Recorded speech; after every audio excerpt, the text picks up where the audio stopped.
designed them to be trusted with our homes, with our way of life, with our world. But did we design them to be trusted? In the 21st century, a weapon will be invented like no other. This weapon will be powerful, versatile, and indestructible. The entire structure of society has been predicated on the assumption that human labor has value. And that's been invalidated. So if you go at the foundation, you just pull out the foundation, like the thing that holds everything up, which is the assumption that human labor has value. And basically the AI that people are going to have access to online is, what Google's hoping for is that we get the worst possible dystopian AI experience we can possibly have. And the reason why they're pushing for this is because they want to control the populations.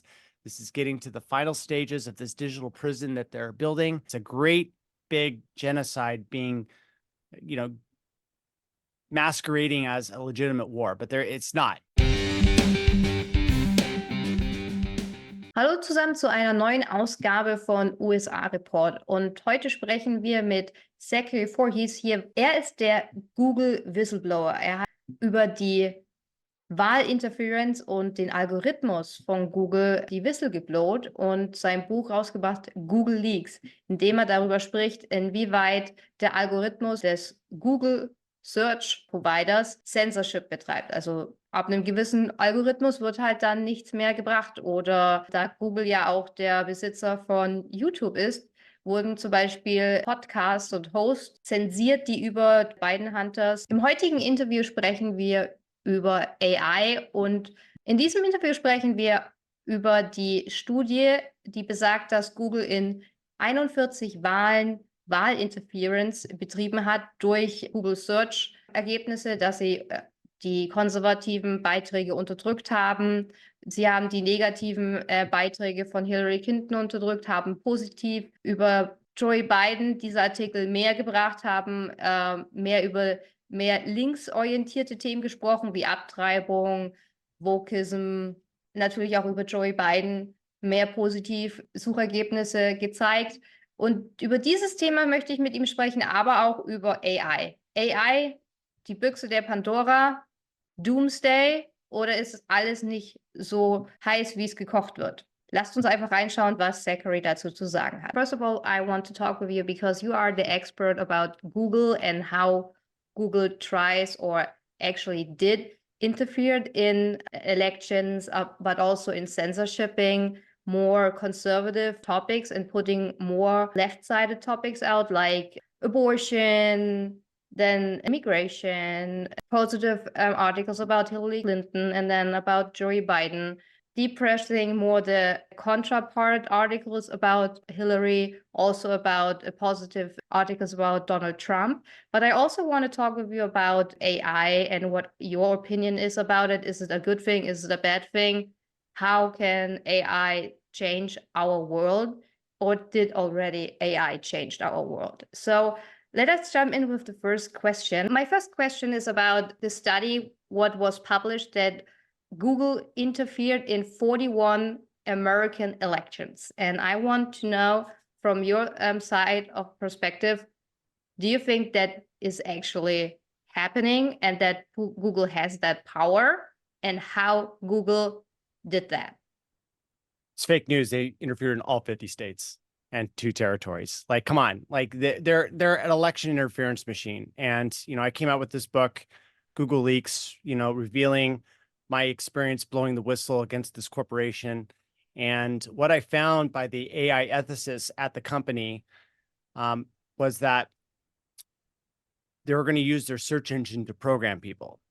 Now, that may seem hyperbolic, but that's literally what was in their slides. It was a 4-step process. And the final process was people like us are programmed. And I thought, well, maybe this is a fluke. And so I did a little bit more digging at the company, and found out that no, this actually exists in multiple slides without the around the company, in which they're looking at their users as programmable units in which their search engine is going to influence. And that is not, you know, just based on 41 states. That's globally, also within the United States in their election. And Google was using their search engine in order to manipulate the information that people could get access to, right? Like, for example, Google owns YouTube. There was a bunch of content creators that were reporting on the Hunter Biden laptop. They all got removed from YouTube after Media Matters wrote this hit piece about them. Right now, is that election interference on a federal level? Absolutely. Right? Like, they are censoring speech that's not favorable to a particular candidate because they're exposing the corruption of, you know, what his son was doing, what Hunter Biden was doing. And so, yeah, the election interference is not 41 states, it's 50 states. That's what Google is attempting to do. They're trying to rig the entire information landscape.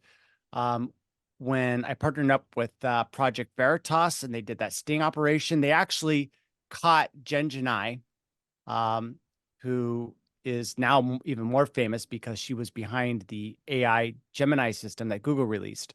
And what she said in response to the question about how do you feel about Elizabeth Warren asking whether Google should be broken up, her response was, well, we can't break up Google because the small companies individually can't stop the next Trump situation, right? So that's exactly what Google did. People said, oh, you're misquoting her. It's a deceptive edit. No, that's was literally what she meant. That's literally what happened. And, you know, Google was doing election manipulation with their search engine. And now they're going to increase that with their artificial intelligence offerings. You might have seen this Gemini system that they recently released. You may have seen when people ask to show me a picture of Nazis that Gemini made them black, right? African-American Nazis. Have you seen this? I saw about the Vikings who were black, so. Yeah. We had women founders. We had, you know, the founding fathers were black and women. The Nazis were black. Hilarious. Absolutely hilarious. And, you know, this is the engine that they're going to use in order to try to rig the information landscape even harder. And the thing is that with AI, you get one answer, right? With Google search, you get multiple answers. You can kind of sift through them, see what you want to, you know, read. With AI, you're going to ask it a question, so I'm going to give you one answer, and it's going to be hard for you to change that answer, even if you argue with it.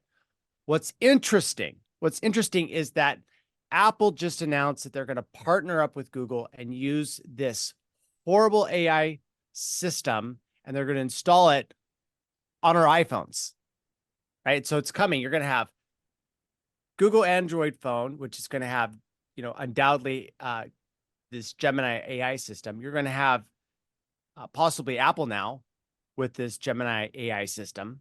And basically the AI that people are going to have access to online is, you know, what Google's hoping for is that we get the worst possible dystopian AI experience we can possibly have. And the reason why they're pushing for this is because they want to control the populations. This is getting to the final stages of this digital prison that they're building. This is the reason why that I came out. I was essentially an AI whistleblower because I was warning about machine learning fairness, which was their bias engine that was ranking the entire internet. And it's only gotten worse since by disclosure. And, you know, this election rigging is hilarious. Oh, Google only interfered in 41 states. No, they interfered in every single one of them, you know, by virtue of their censorship regime. And, you know, it's here in America, and I can only imagine what Google is like in other countries. I mean, is Google, I don't even know this. Is Google the most popular search engine in Germany right now? Yes. We have It is. Firefox too, but most of the people use Google. Wow.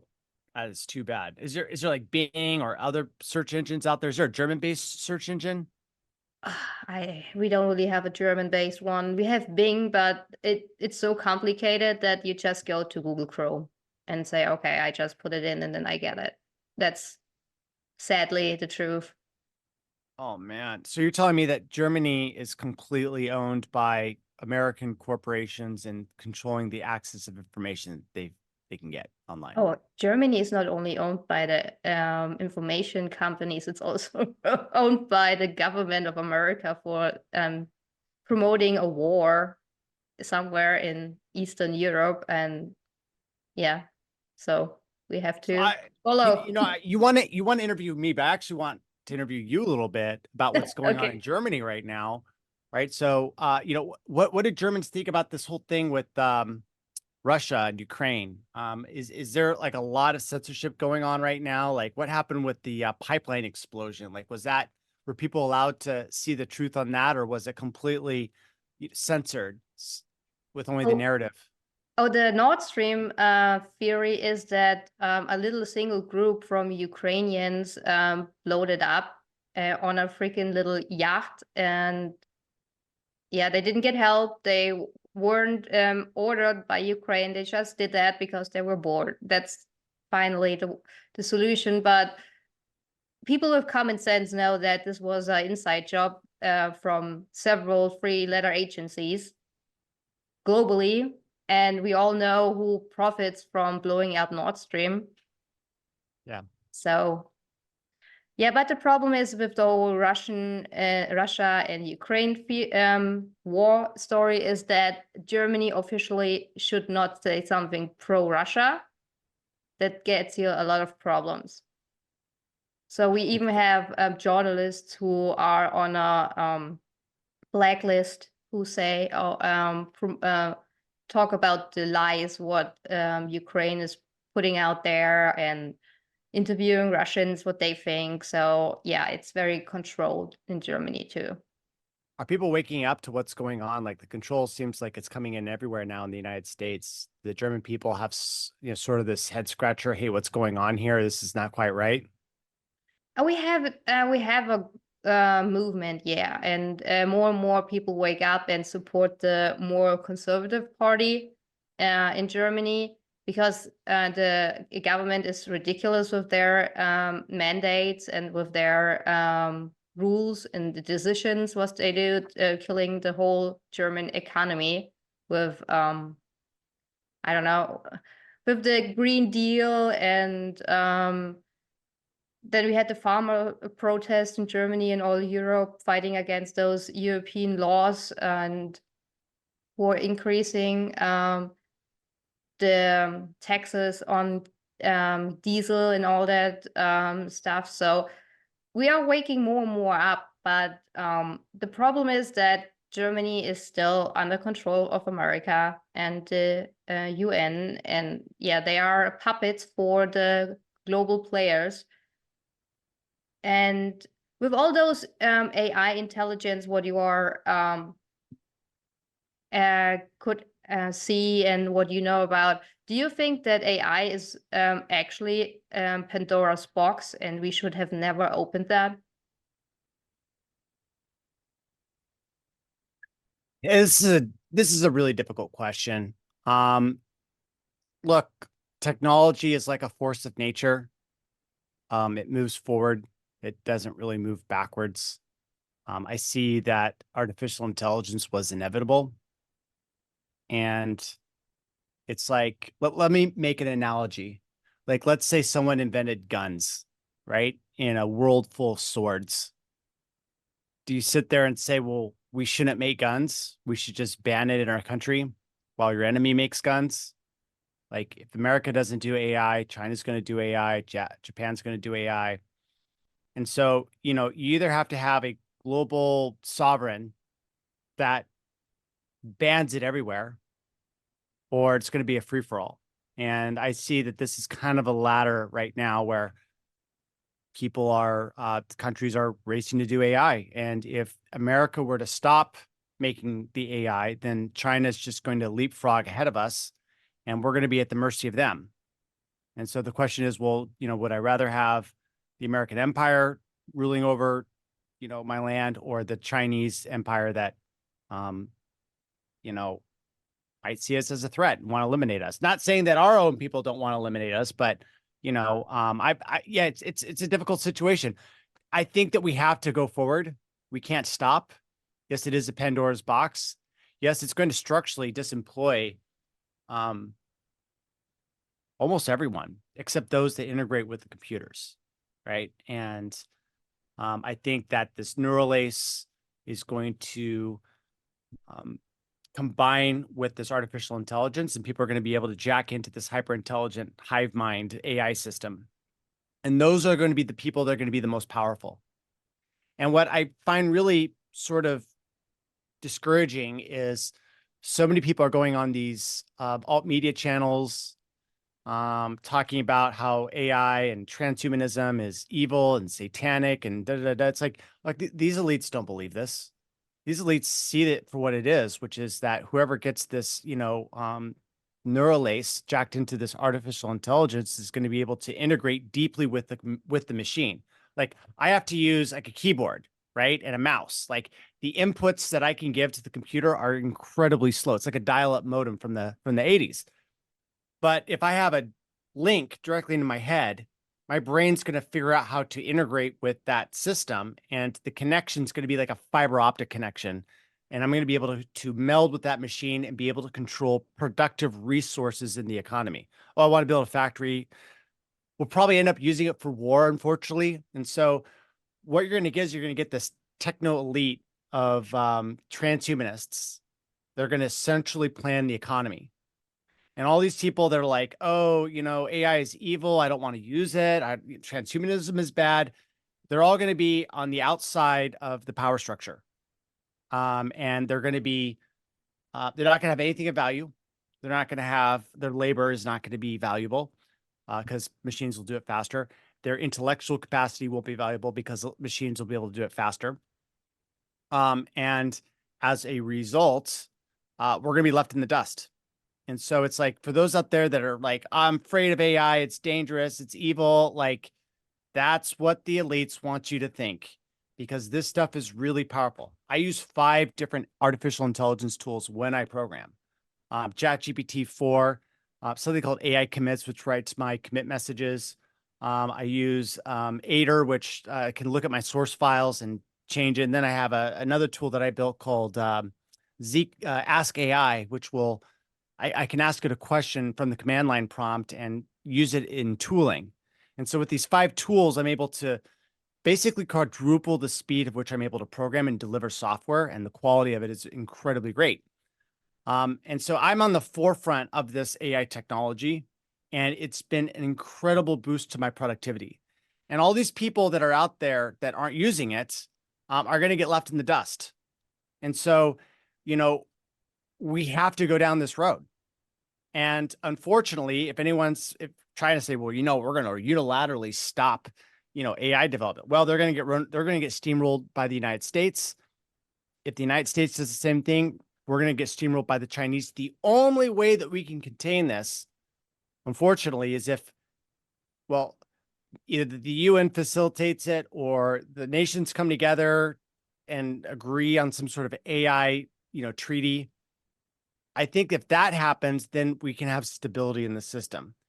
If we don't agree to some sort of AI suspension and halting, it's they're going to need World War III for the changes they're going to bring into society, because people, like, the entire structure of society has been predicated on the assumption that human labor has value, and that's been invalidated. Right. And so if you go at the foundation, you just pull out the foundation, like the thing that holds everything up, which is the assumption that human labor has value. Guess what? The whole thing crashes down. And that's what's going to happen. Because how can you afford your payments to the bank for your house or your living situation or whatever? You can't make money. The only thing you're going to be able to do is complain about civil rights and want to get your welfare check. Right. That's all you're going to be able to do. So put yourself in these elites and their position. They're going to have to run a welfare state. They're going to have to deal with people that, are brainwashed by all these ideas of civil rights and grievance culture. And also they're not going to be doing anything productive. And all they want is handouts. right? What are you going to do to that? You're going to slowly, soft kill to bring the population down to a manageable level. I know that, what was it, Klaus Schwab or somebody said like 500 million people. That was actually Yeah. chiseled into stone in the Stonehenge and the Georgia Guidestones. That's what it was. Yeah. That one. Yeah. So there's this prophecy that they're going to depopulate the planet. And I think that artificial intelligence is going to give the elites the justification to do that, because before they actually needed people in order to keep the economy going. It's like someone's got to run the machines. Well, now the machines are going to run the machines, and the people who are going to run those machines are going to be jacked in with the neural lace, and they're going to be in control. There's nothing you're going to be able to do, because at least in the past, they needed influence to make sure that everybody was on the same page. Pretty soon it's going to be AI. Like, you don't like the government, it's not going to be a police hitting you with the baton. It's going to be a drone with a gun, Yeah. right? What are you going to do? You're going to shoot the drone with a gun and alert the other drones that you're violent, right? Like, you'll never win. It's a losing battle. And we're about to get into that stage. And the only thing that we need is a crisis that allows them to radically transform everything, which is the reason why I think that we're going into World War III. I've Yeah, been saying this for a while. Yeah, go ahead. Yeah, or they start a civil war in the US with the elections. Yeah. And there's this thing that's happening in the United States called the Interstate Compact. And basically, it's an agreement between the different states that they're going to subvert the Electoral College. Because look, like, the framers of the Constitution created this system where the rural states get more power per person than the city states, right? Like New York, California, San Francisco, like they would dominate. And so they gave more electoral votes to the rural areas to keep them in check. Well, now, they're rigging the votes in these major cities. Like, they're not rigging the votes everywhere. They're rigging the votes in the cities. And what they're doing is they're coming up with fraudulent national vote numbers. And so the left is complaining about the Electoral College. They say that they should have, a federal popular vote. And this interstate compact is a way for them to basically bring that in through the back door without having to change any laws or anything like that. Because according to the Constitution, it's the states themselves that decide how they're going to divvy up their electoral. Like, they actually, like, the people don't actually select the electors that go and cast the votes. We vote for the popular one, but the state can actually change their mind and send someone else. And so it's this loophole that they have where the state can actually override the will of the population. And this is what the interstate compact allows them to do. But here's the thing, they all have to do it together. And what it states is that if in the event that the presidential candidate wins the popular vote, but doesn't win the Electoral College, well, they can take the votes of their citizens and flip them the other direction and give it to the candidate that wins the national popular vote. Now, we know that they're rigging the election so hard in these major cities that the popular vote is getting so diluted with illegals voting, with massive mail-in ballot fraud, with machine election fraud, that they're going to use this. They're going to use the fraud in order to trigger this interstate compact. Now, the only question is, when is this trigger going to pull, right? I suspect it may get pulled in 2024. I'm open to being wrong. It may happen in the next election cycle, but they're getting very close to that threshold where where all the states that have signed this, which is about half of them, can all get together and say, okay, go. And they all do it at the same time. And then people are like, wait a minute, what's going on? How can they just steal our vote and give it away? Well, this has been building up for years. The media is not talking about it. And then when the trigger finally gets pulled, what they're going to say is like, oh yeah, this is actually, we've known about this for a long time. This isn't even news. And by the way, this is a good thing. It's coming. So when all this is coming, how do you think it's gonna end? Like, I learned America is a very freedom-loving country. So what do you think if more and more people in America recognize that and see what's really going on? Do you think there will be any situations where they say enough is enough?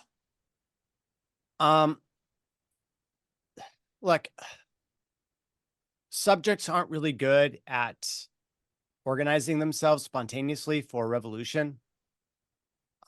When there's a revolution, it's usually organized by some sort of money controller, right?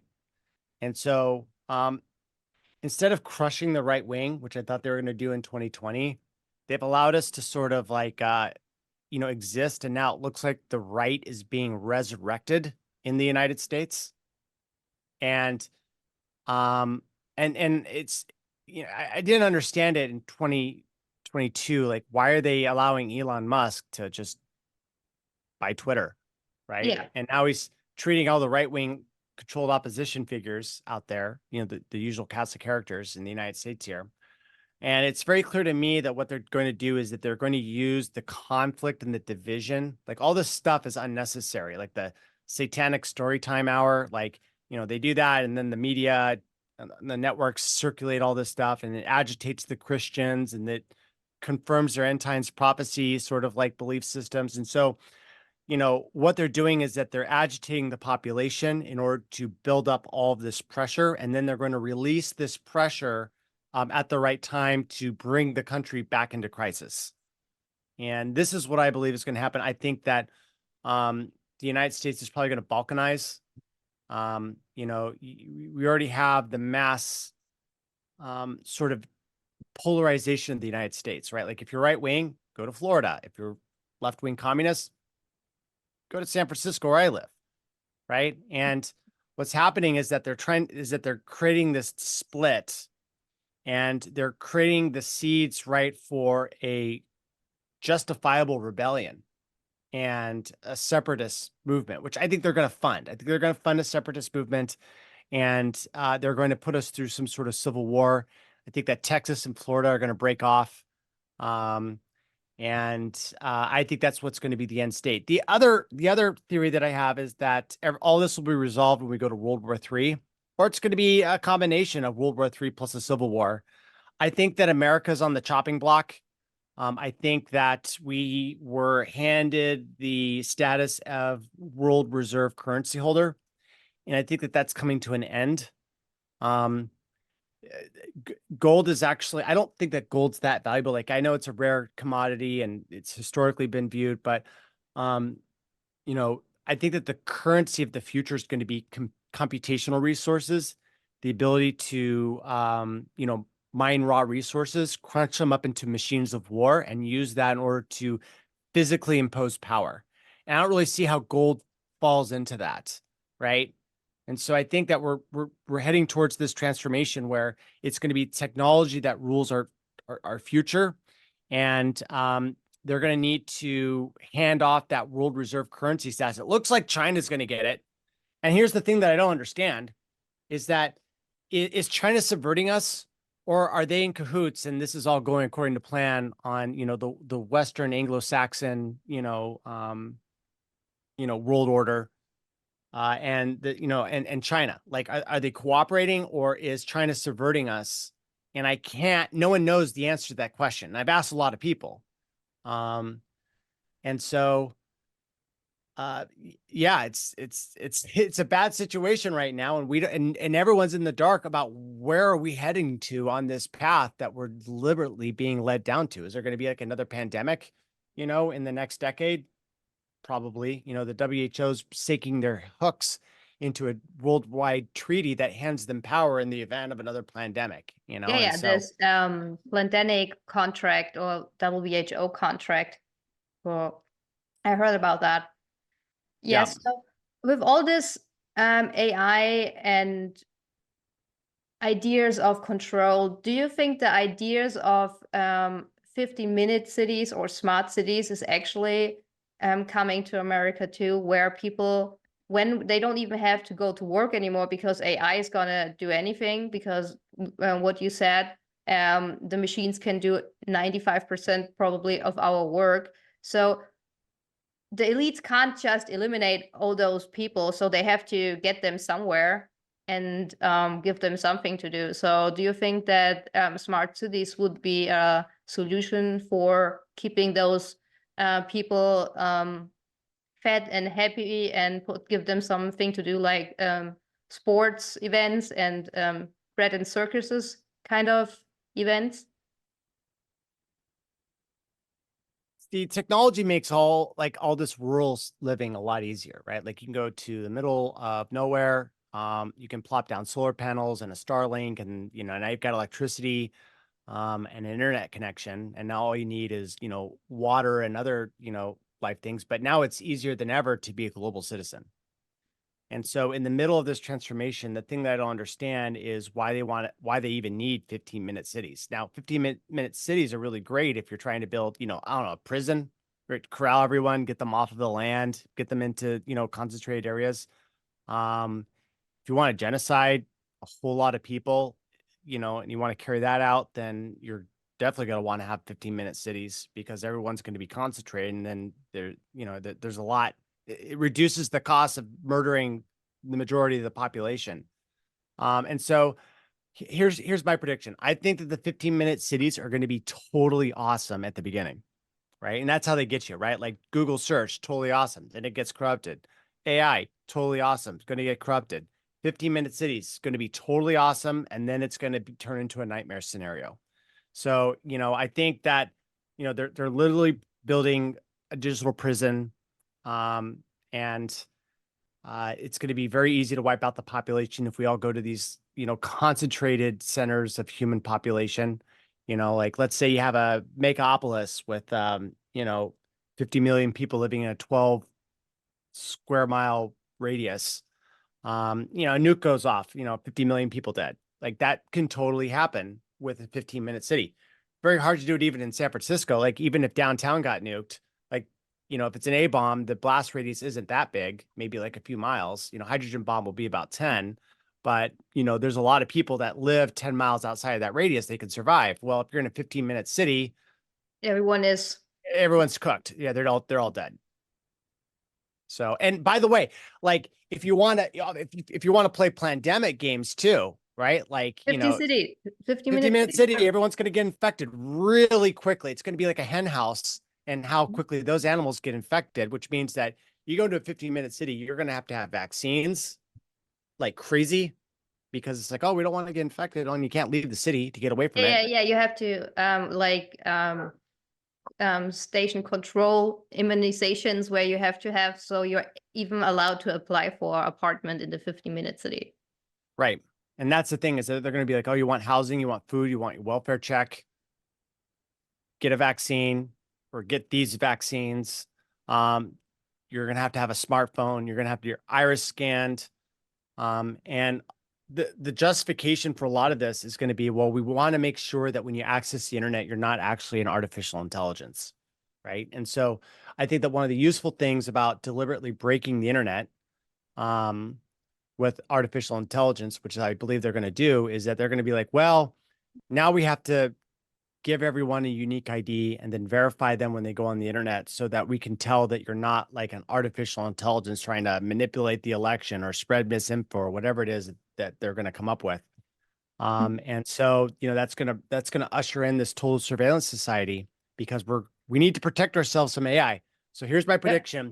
In the next 5 years, we're going to have some sort of AI artificial attack on the system, and that's going to give them justification for locking everything down. It's coming. Okay, so cryptocurrency, this is what a lot of states want to include, like digital currency. This could also be like social credit system. Like if you don't follow the rules, you're not allowed to leave your house. You're gonna get your paycheck. This all can be managed by AI. Do you think that's gonna be a plan, what they try to implementate sooner or later? Yeah. I don't know whether Bitcoin's going to be the final thing. I do know that it seems like it's the door for all this cryptocurrency. I think what they'll eventually settle on is some sort of deflationary currency welfare check because they don't want people, accumulating wealth and capital. And so what they're going to do is they're going to give you a welfare check. And then every week that you don't spend it, it's going to subtract money out. And so if you save up for a year, you're not going to have a year's worth of savings. You're going to have a deflationary value. Like we kind of have the same thing now with the inflationary policy, but this is going to be a deflationary currency in your own wallet. And that's my prediction of what's going to happen, because what they're going to want to do is they're going to want to give people money, and then they're going to want you to spend it right away in the economy so that you become completely dependent on the state for everything that you need. And then, you know, if they give you like a requirement that you have to have the vaccine, well, you're going to do it, or you're going to be completely poor and kicked out of the 15-minute city, or, you know, whatever, for non-compliance. So I think that, yeah, totally. So when all this happens, is there any way to get away from that?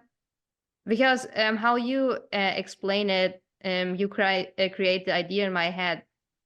There is no actual way to get away from that. It's like, do you think that the next election, with all the promises from the Trump side, not including all this, is only a promise for getting reelected? Because what you said, if America stops interacting with AI, the enemies will do it, and then they got overrun and overruled and overpowered.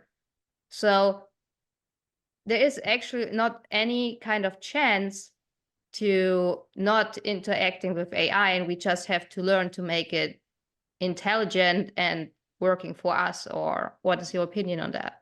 Right. Everyone asks me, like, what collective action can we do to stop this?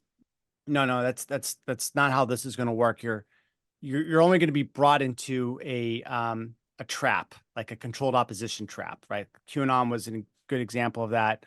My advice right now is for people to concentrate on themselves and getting through the hard times that are going to come.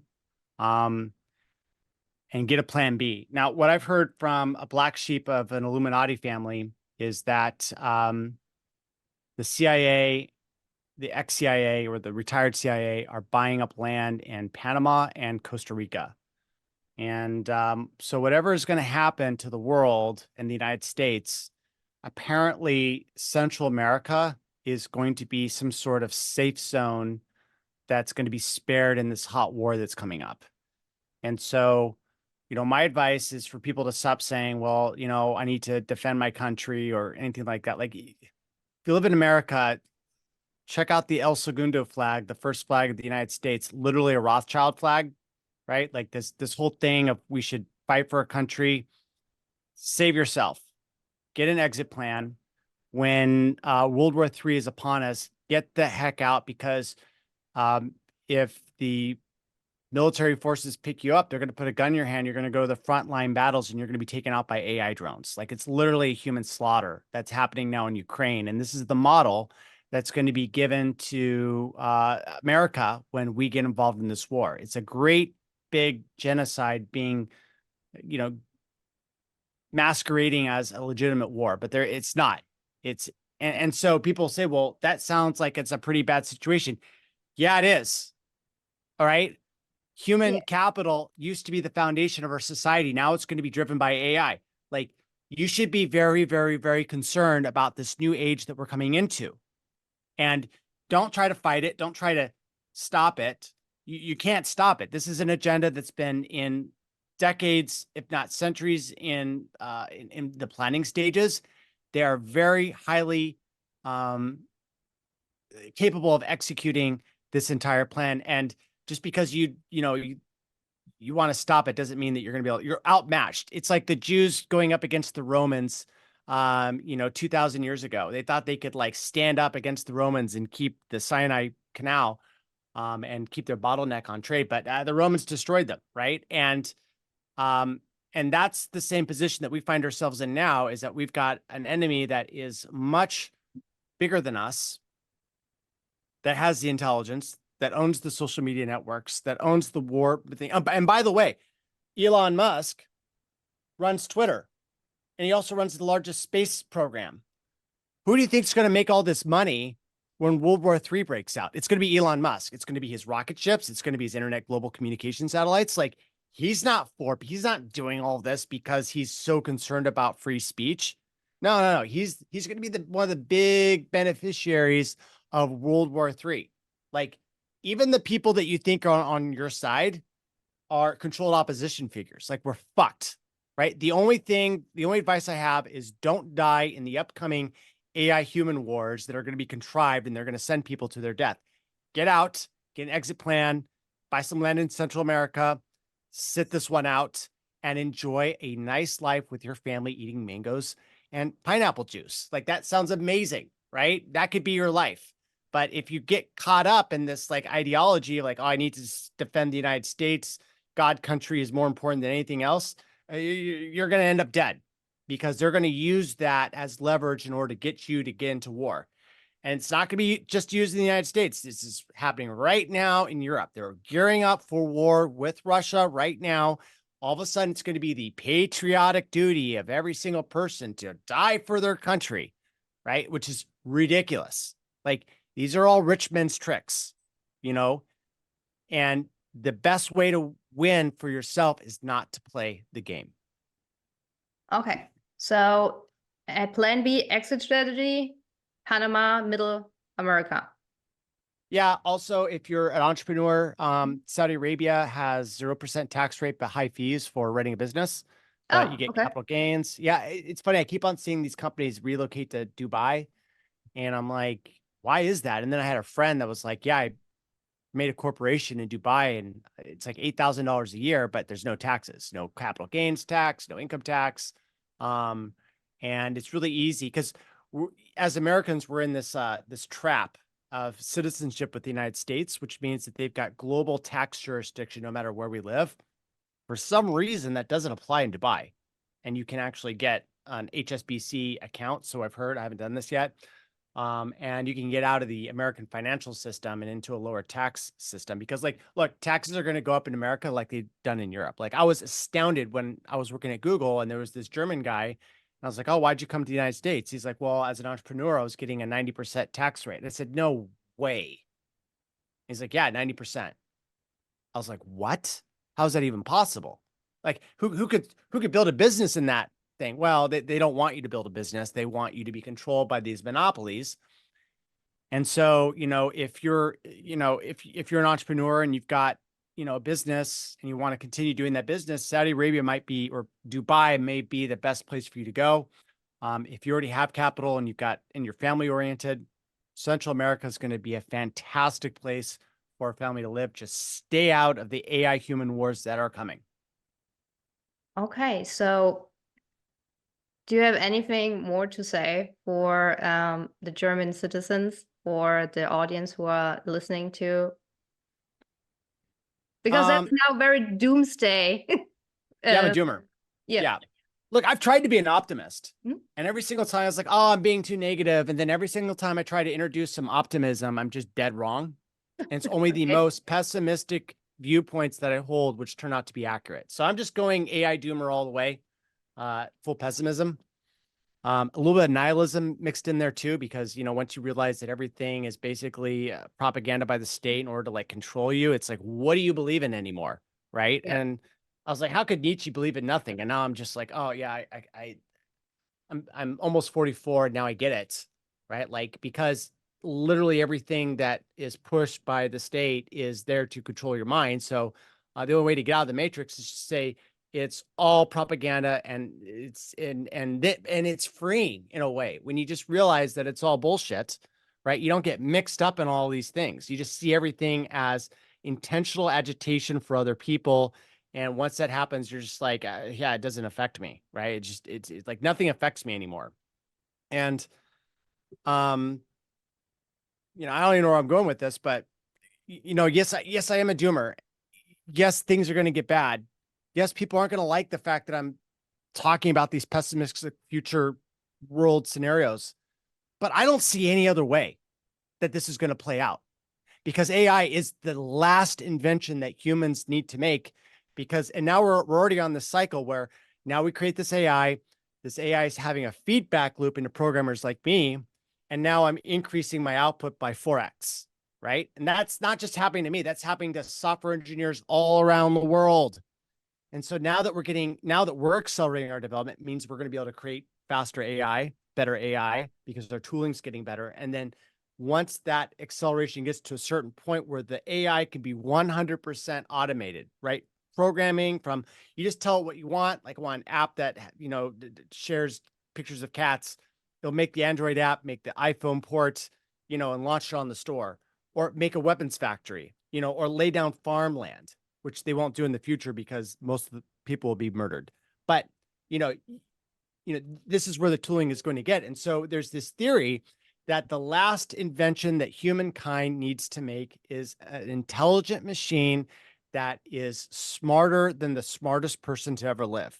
We're not quite there yet. Arguably, we are in some ways. It's got a bigger memory. It's an expert in a lot of different things, but it doesn't have the imagination and novel thinking process yet that a human does, except in niche categories. But that's going to change. Once we get generalized artificial intelligence that's smarter than any person who ever lived, then we can just, make 1,000, 10,000, 1,000,000 of these smart agents, have them work together, create a faster AI. It's going to be better than all of them. And now you can see that we're in this upward trajectory, and there's no limit to it, right? Like we don't know where the limit, like where's the plateau of how smart you can make anything? Can it be 1,000 times smarter than human? Can it be 1,000,000 times? Can it be 1,000,000,000 times smarter than a human being? We don't know where the ceiling is on this. Like this is new territory. And so the thing is that this system is going to have to destabilize as a result of this last invention that we ever made. And so you want to stay in Europe, you want to stay in the United States, and, take your chances, have at it. I do want to say though, that the miscegenation, which is the race mixing that's happening in the United States and also happening in Europe with forced immigration, in white, it's kind of a double-edged sword because there is massive discrimination against white people now because they're trying to diversify these societies. But what's interesting is that these control oligarchs are trying to do the same thing, but in other countries that are mostly, not white people. And what they're doing is that they're actually putting white people on a pedestal. And people have been telling me this, like, oh, you go to, you go to Bali. One of my friends was saying, you go to Bali, you can date women that just want to have a white baby, which blew my mind. I was like, wait a minute, why would that be? And then I realized the power of propaganda. And it's like, okay, they're seeding these people with this idea that white people are amazing, right? And if you look at a lot of these Central American countries, South America, like who wins Miss Argentina or Miss Bolivia, right? White person, white person, white person. And then you go and you look at who's winning these competitions in the United States, black person, black person, black person, right? Or, diverse. And so the thing is that it only seems that they're vilifying white people where there's a majority white population, and where there's not a majority white population, it's happening in reverse, right? So, if you want to have a great life where everyone loves you and thinks you're awesome, go to a place where you're a minority. Yeah. So it's the way it is. Okay, then I thank you so much for this very interesting interview, and I'm sadly think that you are right.